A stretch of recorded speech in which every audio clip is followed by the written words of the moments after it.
सध्या राज्यात उन्हाचा पारा चांगलाच चढला असून सूर्य अक्षरशः आग ओकवत आहे।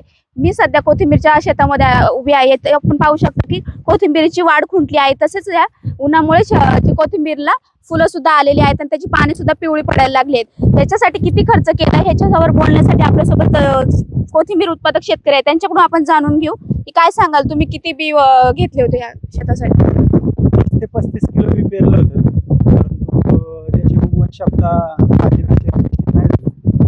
परंतु त्याची ह्या सततच्या उष्ण लाटेमुळे त्याची वाढ कुठली आहे, त्या औषध मोठ्या प्रमाणात झालेलं आहे। बाजारभाव चांगले आहे, परंतु अपेक्षित उत्पन्न निघत नसल्यामुळे कुठेतरी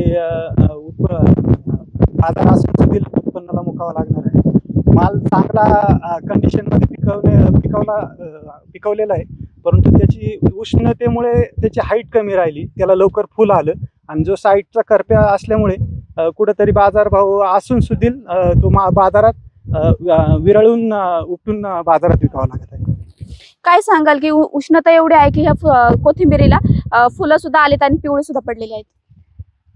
ज्यावेळी बी शेतात पेरलं त्यावेळी जास्त उष्णतेमुळे ते चांगल्या प्रकारे उगवलं पण नाही आणि आता जेव्हा वाढलं ते तर जास्त उष्णतेमुळे त्याची वाढ पण खुंटली आणि आता उष्णतेमुळे पाने पण पिवळी पडली, गुणवत्ता पण कमी झाली आणि फुले पण यायला लागली। त्याच्यामुळे घरच्या घरीच आम्ही आता सुरुवात केली। मजूर मिळत नाही, त्यामुळे घरच्या घरीच आम्ही मार्केटमध्ये नेतोय।